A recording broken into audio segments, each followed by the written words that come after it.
Assalamualaikum warahmatullahi wabarakatuh. Perkenalkan, nama saya Yesika, NIM 23040533, Unit 1, Prodi Pendidikan Geografi. Kali ini saya akan mempresentasikan tentang faktor-faktor yang mempengaruhi persebaran flora dan fauna. Sebelumnya, apa sih flora dan fauna itu? Flora berasal dari bahasa Latin, yaitu dari kata flora yang memiliki arti alamat, tumbuhan, dan nasabah. Sedangkan secara sederhana pengertian flora adalah tanaman. Flora bisa diartikan sebagai sekelompok tanaman atau tumbuhan yang ada di dunia. Sementara itu, pengertian fauna secara sederhana adalah hewan. Sedangkan pengertian fauna secara umum adalah segala jenis hewan yang hidup di dunia.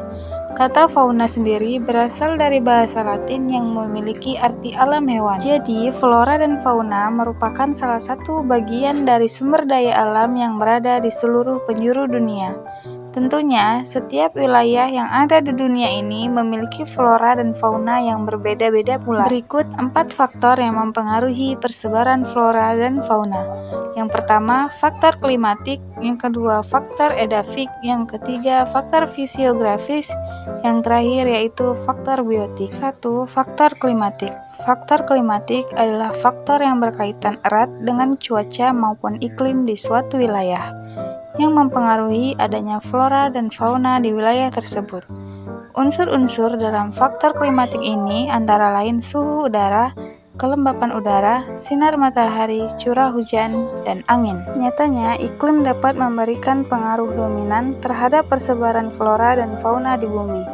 Wilayah yang mempunyai iklim atau suhu ekstrim di bumi hanya akan dihuni oleh flora dan fauna dengan ragam spesies jauh yang lebih sedikit dibandingkan yang ada di kawasan tropis. Contohnya yaitu di wilayah gurun. Gurun yang sangatlah panas, hanya akan ada beberapa hewan dan tumbuhan yang bisa bertahan di sana seperti unta, kadal gurun, dan tumbuhan kaktus. Dikarenakan curah hujan berkisar 25 mm per tahun, evaporasi yang sangat besar, kelembapan tanah yang sangat rendah, tanah yang sangat kering, perbedaan suhu siang dan malam. Contoh kedua yaitu kutub. Dengan suhu yang sangat dingin, musim panas yang singkat dan masih dingin, variasi jam siang hari yang ekstrim, kegelapan total di pertengahan musim panas, mengakibatkan hanya ada hewan berbulu tebal seperti beruang kutub dan penguin yang bisa hidup di wilayah kutub. Kemudian, faktor edafik. Faktor edafik adalah faktor yang berkaitan erat dengan keadaan tanah pada suatu wilayah yang mempengaruhi adanya flora dan fauna di wilayah tersebut. Unsur-unsur dalam faktor edafik tersebut dapat berupa pH tanah, struktur tanah, jenis tanah, tekstur tanah, kandungan air, dan kandungan udara yang ada di dalam tanah. Kemudian, faktor edafik sangat berpengaruh besar pada persebaran flora dan fauna, karena tanah jadi media utama bagi tumbuhnya vegetasi. Kebutuhan-kebutuhan pertumbuhan dan perkembangan vegetasi seperti halnya unsur hara, kebutuhan bahan organik, humus, air dan udara itu disediakan oleh tanah. Semakin subur tanah tersebut, pasti akan makin banyak pula hewan dan tumbuhan yang hidup di wilayah tersebut. Faktor yang ketiga yaitu faktor fisiografis. Faktor fisiografis adalah faktor yang berkaitan dengan kondisi fisik suatu wilayah ataupun relief bumi.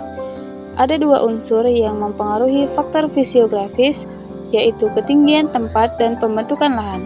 Oleh karena itu, flora dan fauna yang ada di wilayah pegunungan akan berbeda dengan flora dan fauna di wilayah pesisir. Sebagai contoh, kemiringan lereng bisa mempengaruhi tumbuh kembang tanaman.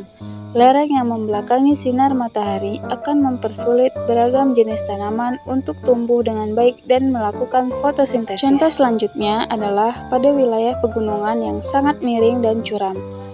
Tentu terbatas sekali hewan yang dapat tinggal di sana. Mungkin hanya kambing gunung saja yang mampu beraktivitas dan mencari makanan di area tersebut. Kemudian, faktor biotik.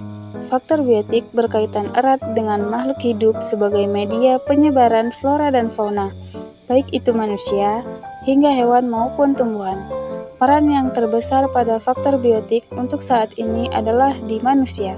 Perilaku manusia yang melestarikan lingkungan bisa berdampak positif terhadap keberadaan flora dan fauna. Sebaliknya, kegiatan manusia yang merusak lingkungan dapat menghambat dan bahkan membuat flora dan fauna tertentu bisa punah. Contoh dari faktor biotik ini bisa kita lihat pada kelelawar yang menjatuhkan biji-biji dari buah yang dimakannya. Lalu, biji yang dijatuhkan tersebut tumbuh menjadi sebuah tanaman yang di tempat baru. Kemudian, contoh selanjutnya pada manusia yang turut serta membantu persebaran flora dan fauna di seluruh dunia. Oleh sebab itu, manusia, hewan, dan tumbuhan dapat dikatakan sebagai makhluk hidup yang memiliki simbiosis mutualisme karena saling menguntungkan antara satu sama lain. Sekian presentasi dari saya, semoga bermanfaat untuk kita semua. Saya akhiri, Assalamualaikum warahmatullahi wabarakatuh.